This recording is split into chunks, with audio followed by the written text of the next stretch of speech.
नमस्कार दोस्तों, आपका हमारे YouTube चैनल में स्वागत है। आज फिर हम आपके लिए बहुत ही प्रेरक कहानी और ज्ञानवर्धक कहानी लेके आए हैं, जिसे सुनने के बाद आपके मन में कभी घमंड नहीं होगा, कभी अहंकार नहीं होगा, क्योंकि अहंकार अग्नि के समान होता है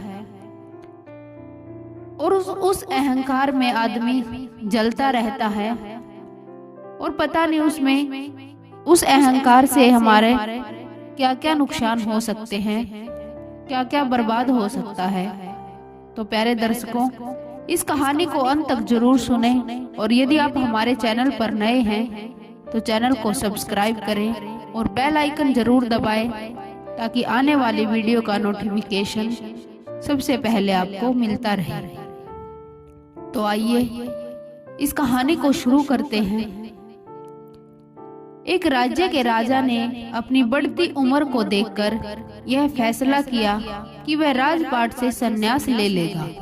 अब उसको इस राजपाट की कोई जरूरत नहीं है, परंतु उसका कोई पुत्र नहीं था जिसे वह राज्य सौंपकर जिम्मेदारी से मुक्त हो जाता।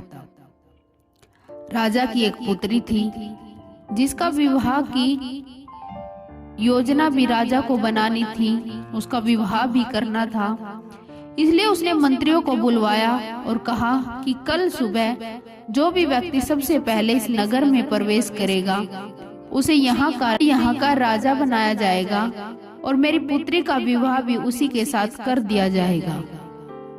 फिर अगले दिन राज्य के सैनिकों ने फटे पुराने कपड़े पहने एक युवक को ले आए और उसका राज्य अभिषेक किया गया। राजा अपनी पुत्री का विवाह उस युवक के साथ करके जिम्मेदारियों को सौंपकर खुद को वन में चले गए। धीरे धीरे समय बीतता गया और उस युवक ने राज्य की बागडोर संभाल ली और एक अच्छे राजा की तरह राज्य की सेवा में लग गया। उस महल में एक छोटी सी कोठरी थी जिसकी चाबी राजा हमेशा अपने कमर में लटकाए रहता था। सप्ताह में एक बार वह उस कोठरी में जाता, आधा एक घंटा अंदर रहता और बाहर निकलकर बड़ा सा ताला उस कोठरी में लगा देता और अपने अन्य कार्यों में लग जाता था।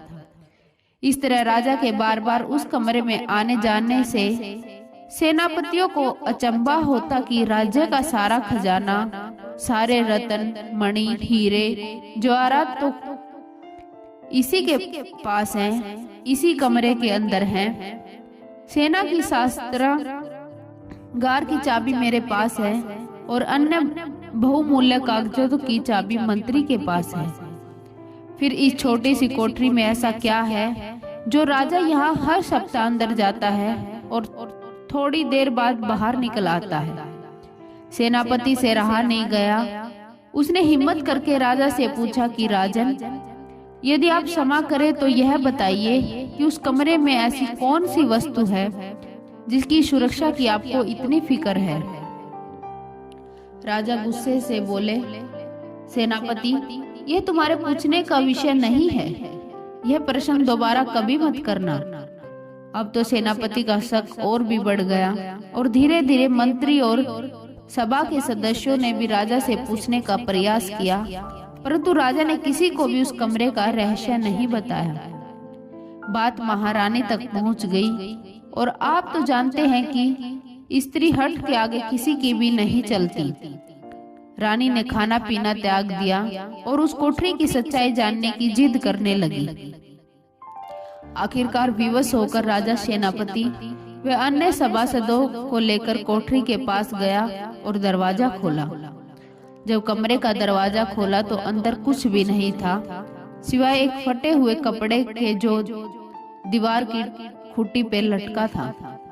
मंत्री ने पूछा कि महाराज, यहाँ तो कुछ भी नहीं है। राजा ने उस फटे कपड़े को अपने हाथ में लेते हुए और एक उदासी से कहा कि यही तो मेरा सब कुछ। जब भी मुझे थोड़ा सा भी अहंकार आता है तो मैं यहाँ आकर इन कपड़ों को देख लिया करता हूँ। मुझे याद आता है कि जब मैं इस राज्य में आया था तो इस फटे कपड़े के अलावा मेरे पास कुछ भी नहीं था। तब मेरा मन शांत हो जाता है और मेरा घमंड भी समाप्त हो जाता है। तब मैं वापस बाहर आ जाता हूँ। तो प्यारे दर्शकों, अहंकार अग्नि के समान होता है जो मनुष्य को अपने ताप से भस्म कर देता है। साथ ही जो व्यक्ति वास्तव में बड़ा होता है वह अहंकार जैसे दोषों को अपने से दूर ही रखता है।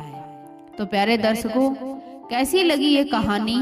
अगर अच्छी लगी हो तो इसे लाइक करें, शेयर करें और कमेंट करके हमें जरूर बताएं। धन्यवाद दोस्तों।